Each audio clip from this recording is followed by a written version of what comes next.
'cause you were an easy love. Yeah, yeah. Easy love. Yeah, yeah, yeah. Hej, mit navn er Zaina. Jeg kommer fra projektet She Can Play, og jeg har lige spillet på Dynaudio. Hello and welcome to Dynaudio Unheard. My name is Christopher and I'm your host.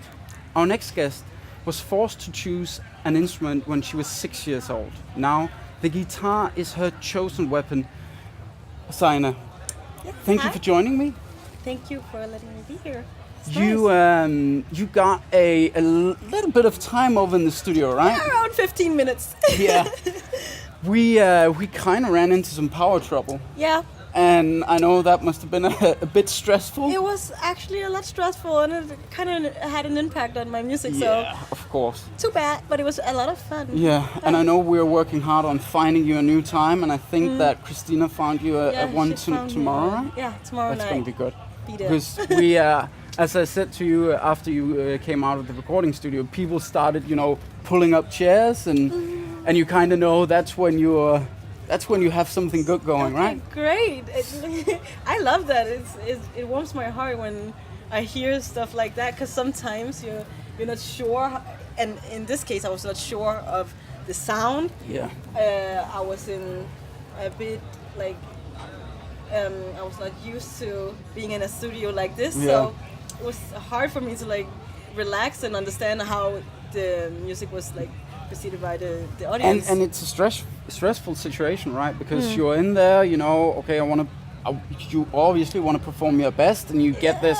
You got 15 minutes. Yeah. And if you spend 16 minutes, it might just be for nothing because the power gets cut. Yeah, and that was kind of the whole thought I had while I was in there. So too bad, but it was fun to just try for a second and Yeah.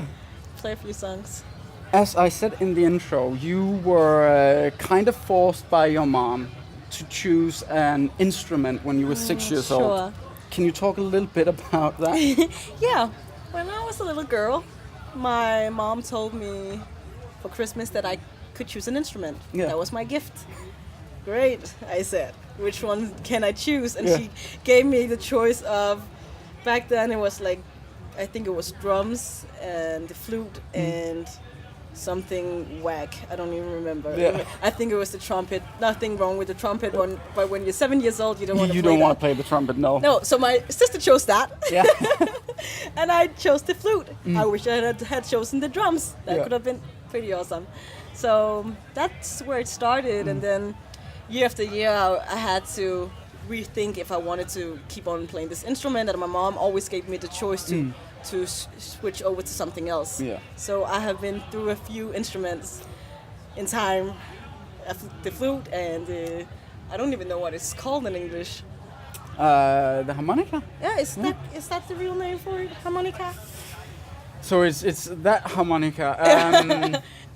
I thought it was like this one. No, it's not. It was that one.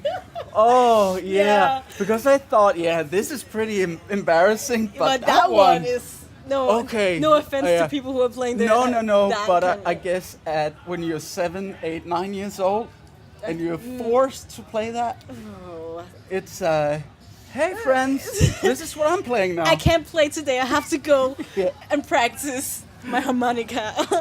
Yeah. But it sounds like you grew up in a very in a family that was very focused on playing music and enjoying music, right? We were in general just a very creative family. My mom and my grandparents on that side of the family is painters, and they all play like one instrument at least. My mom plays the guitar and the flute. Yeah. And my dad has always loved music and always played a lot of music and tried to sing and always tried to encourage us, always singing before we went to bed. And I think just the constant reminder of creativity in music just made me love it. It was a family thing, and then all of a sudden it grew on me. So yeah. And we were talking about earlier that you have 5 siblings, right? Or you I have are 5. 4. You have 4. I You are have 5. 4, yeah. And all of you had to play. Yeah, all of us play some sort of instrument. Yeah. My brother started on the saxophone. My sister was on the trumpet, and then ended up with the piano. And my little brother, actually, he's not a bit, he tried, but he was not really into it. He was excused? Yeah, I don't know, he ended up just playing video games. I don't know. Oh. But my little sister she played the saxophone as well, Yeah. and then the piano afterwards. So. Were you a little bit jealous of your brother growing up? Or if your small brother playing video games? Yeah, but he's a lot younger than me, Okay. so I understand. He's a young Yeah. boy, he would just want to play video games. Of course. But I'm very thankful that I was forced, and my other siblings were kind of forced too. That was one good thing my mother did, actually. That was really nice. I know that you are now part of an organization, a collective, if you will, Yeah. that's called She Can Play. Yeah. Do you mind telling us a little bit about that? Yeah, so a few months ago, I was asked by another guy called Christopher, Good who name. works for a place called The Bank, which is a music management in Copenhagen, and it's the place where my brother signed. He asked me if I was interested in maybe trying to audition for this community, and I did. I did send a track, and they welcomed me with open arms. So it was really nice. So we are like 10 young girls or women from the age of 14 to 22. Yeah? And it's just all about encouraging young women in a positive way to grab the opportunity to be a part of this business, because it's a very tough business, and especially for women. We often feel a lot insecurity when we try to get a record deal, or we try to go to the studio, and guys are just way better at managing those feelings, while we just don't know where to turn to or where to get our inspirations, because they're just way more male musicians than there are females, or male managers than there are female managers, or male producers than there are female producers. But do you think that, at least me being a guy, I kind of have some insight into the whole gender, right? Yeah. And I think that for guys, there's often this misconception that it's cool not admitting that things can get tough, that you have emotions, that you have feelings, and it kind of get pushed down, and it perpetuates a culture where we were talking about earlier. Oh, it's so cool to sit in the studio till 4 a.m. and we're just partying hard, and that can be intimidating, I guess. Yeah. I just think guys are way better to ignore those feelings than Yeah. women are, and then women get intimidated by always having to feel like that, always having to be in the studio until late, not getting enough sleep. Yeah. It's tough to be pushed out of your comfort zone every day if you want to be a part of this business, and that's why we're like 10 women trying to encourage each other to go have a session, but we can do it in the middle of the day, or go play something for each other without being like, oh no, you're not that good. And women, we're mean. We're really good at seeing competition all the time instead of seeing inspiration. We're really good at eyeballing each other all the time instead of giving a pat on the back and being like, next time you'll do better, or next time it'll be great. That's what you're trying to. That's the environment that you're trying to create with She Can Play, right? Exactly. And I think Karen and Sarah, who are the two women who put this community together, are amazing for doing that, because I have never felt so great by going my girls are here, they were here when I was performing, and I was sure that I was going to be someone. It's so nice. It means a lot.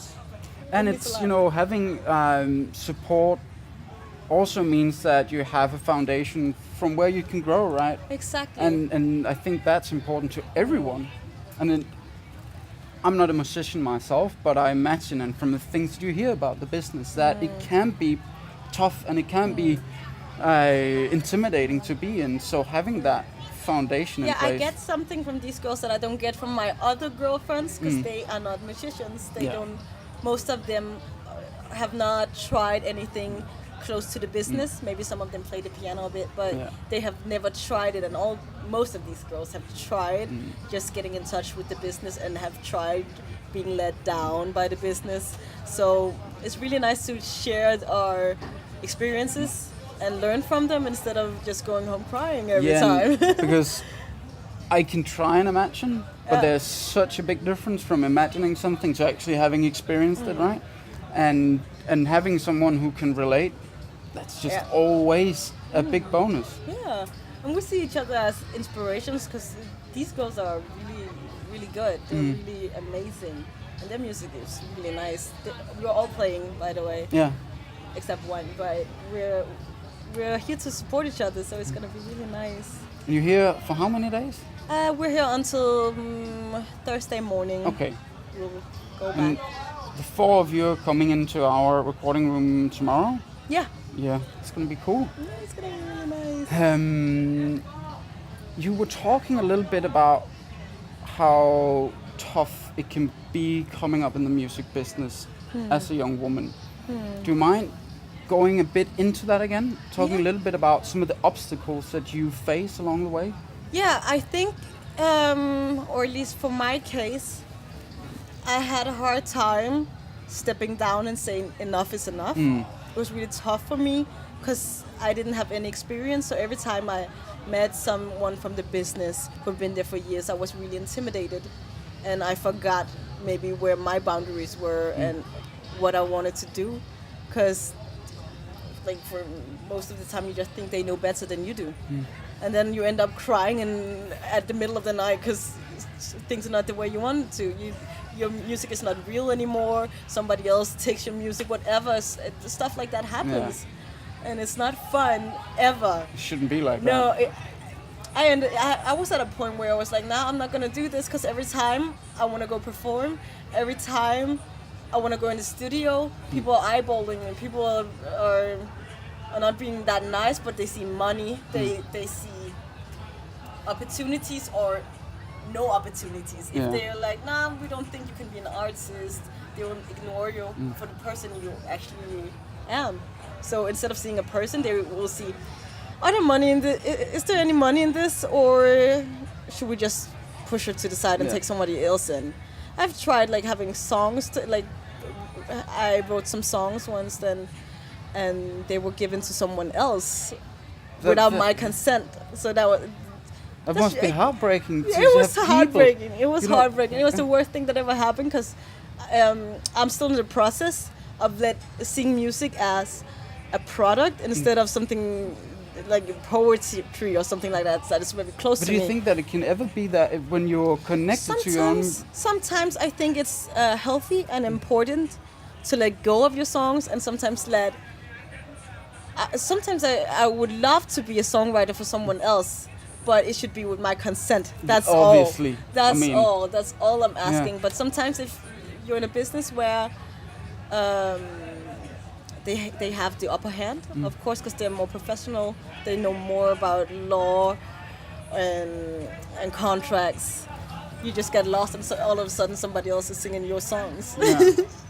And it's just easy when you go into, you're talking about contracts, law, and if you're young, and I think, at least from how I understand, she can play. That's also what the community is trying to change, right? That you don't get overwhelmed by someone who, oh yes, but look at this line where you signed. That means that I can do this and this and this. Just go what? But that wasn't our agreement. You said something else, but the paper says. Yeah.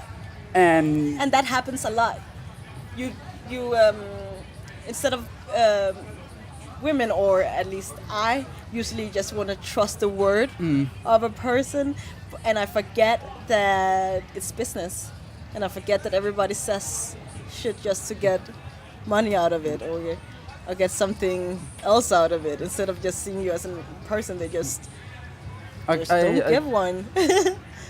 I can't imagine having to go through that business, because I feel the same way, I have to feel secure with the people I work with, and feel like when I say that I'm going to do something, that people follow through, or people know that I follow through. That must be incredibly tough coming up through. In some way, I think the music industry is a bit corrupt, because it is, at the end of it, it's about how much money you earn and how powerful you are in the business.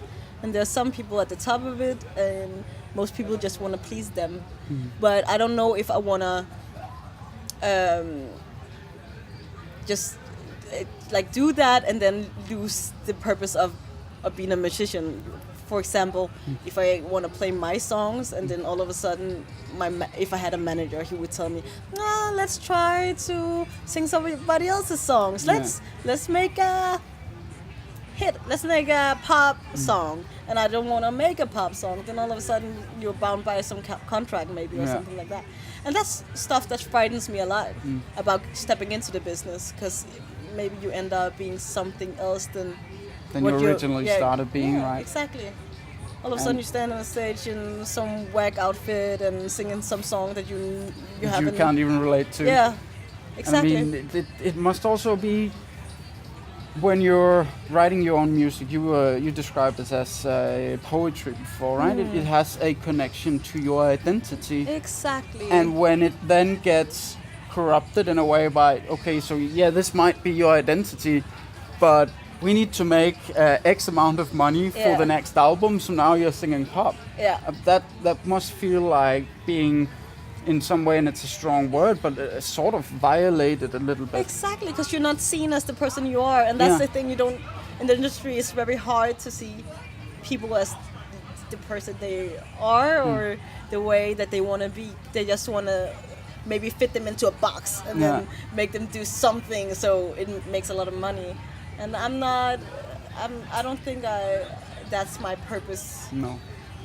And it's so fine if people want to do that, if they love making hits, but I just don't think it's my purpose. And then it shouldn't have to be forced upon you, right? Exactly.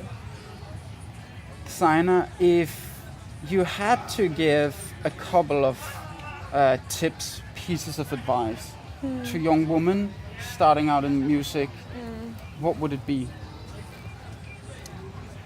Okay. Follow your heart. That sounds very corny, but seriously, just do you. Because if you do something else, you'll end up crying in your bed in the middle of the night. Don't make business with people you love, because then you'll end up crying in the middle of the night. And maybe the last thing, don't do anything just for money, because then you'll end up crying in the middle of the night as well. Yeah. Maybe that's my top 3 advice. Zaina, thank you so much for coming. I really appreciate that you shared all that you did. I really appreciate that. Thank you so much. I just ended up talking a lot. That was perfect. I loved it. It was so nice having you here. Yeah. You are playing again tomorrow? Yeah. So stay tuned. Zaina's coming back. She was incredible. I mean, people were pulling up chairs earlier, which is like the best thing that can happen. So sign from the universe. Make sure to check Zaina out. Thank you for joining us. Yes, it's true. Yes, it's true. I'm taken. Yes, it's true. Yes, it's true. I'm taken. Yes, it's true. Yes, it's true. I'm